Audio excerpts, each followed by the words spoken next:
Okay.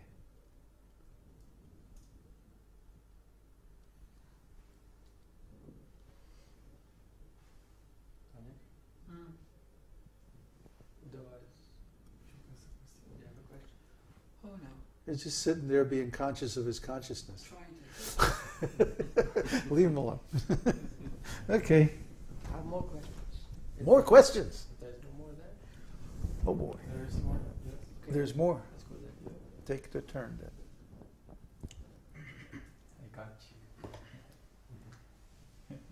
you. I tried to levitate, but he was too fast. Here? Okay. Get that first. So, we've got a question from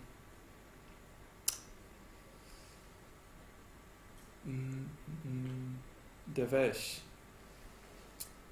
It is now understood that we have to find out own way and do it ourselves, but as Guru, will it not be possible that we express our difficulties and seek your guidance? That's great. Yeah, you can ask questions. That's what the forum is for. And you know, if it's too private, you can always email me or IM me on the site. We need individual instruction. I mean, that's very, very important. But I just want to let you know that the tools that are available are very sophisticated. We have quite a broad knowledge of many different processes and experience too. But we're always going to come back to chanting.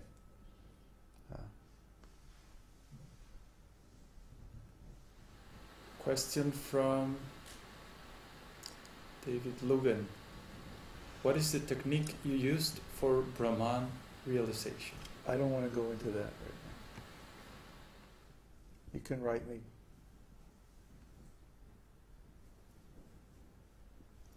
That's it. Okay. When you underwent this experience in 1984, and you read this in a book, The Secret of the Golden Flower, so these books, they would have presented this as the final destination or something of that sort. And did you know exactly where that was in terms of your spiritual advancement? In the sense, did you know what happened through the eyes of the Vedic scriptures? Well, yeah. Basically what happened is I removed the blocks, specifically the false ego. The false ego, ahankar, it resides in the ajnana chakra. And even if you can unify your energy and bring in all this identified consciousness and reunify, reabsorb those invested energies within yourself, you still have to deal with the false ego. And the value of this particular technique is that it specifically targets the false ego. And it does it in a way that's completely compatible with rasa. So it was very nice. So you knew this process before you did it, as in that this is what I'm doing and this is what the result is going to be? Yeah, I was reading it in a book and doing it. Okay.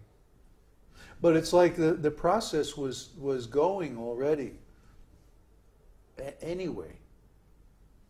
And then the book just like brought out what was happening. That's why it indicated so strongly to me, and it seemed so like appropriate to me, because that was happening to me anyway. And it's like that, like the Nectar of Devotion is like that too. Was when I was in India, the last couple of times I was in India, like in the 80s, I was going through all these ecstatic symptoms and stuff. And I didn't understand what was going on. Nobody around me understood what was going on. So I had to study Nectar of Devotion very deeply in order to understand what was happening in my life. See? So that my life made sense to me. Because I was unwilling to accept my godbrother's analysis that I was crazy. I wasn't crazy. I'm not crazy. I wasn't crazy then, and I'm not crazy now. But to understand the symptoms of my own consciousness, what was going on inside of me, I had to read these books. I had to study them very deeply. Ordinary books did not explain. Ordinary psychology, ordinary yoga, ordinary anything. Even my godbrothers, other devotees who were supposed to be advanced, they couldn't explain. They couldn't understand. They were giving wrong answers. So I had to go back to the original source. I had to go back to the scriptures, back to the ancient writings. So similarly, when I was in that situation back in the 1980s, early 80s, 1983, 1984, I was going through a certain process of healing my energies and bringing back all the energy that I had invested in others and bringing it to myself. And that was going on anyway. I needed to do that then. I had to do it. That's what was up. And then I somehow or other got a hold of this book, and it was like describing what was going on in my life. And I was like, oh, really? Here's somebody who's been there. Here's somebody who knows. It spoke to my experience. See? And so then I read on, and I said, oh, here's what happens next, and here's what happens next, and here's what happens next. Oh, great. I think I'll just sit here. So, and exactly what was described in the book is what happened. So, it was very interesting. And this withdrawing of your consciousness from all these other things and this overcoming the false ego, was that something that just stuck and remained permanent from that point on? Yeah. Once I reached that point, there was some times of going up and down and, but then after having that huge realization, after that, it was just like, oh, okay. It was Paramātmā. It was Paramātmā. Yeah. There's consciousness everywhere, consciousness in everything. Pure consciousness, complete consciousness. God. It was God realization in the mode of Paramātmā. And then later on I had Bhagavan realization. I had Krishna Darshan. But then there's even more after that. But let's not get ahead of ourselves.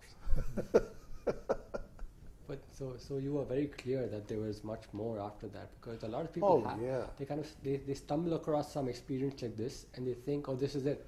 Oh, the energy. It's all one. Oh, yeah. Yeah, give me some more mescaline. So it's like, it's very important, I guess, to have like a full knowledge of the spiritual path. Absolutely important to know the standard Vedic background philosophy.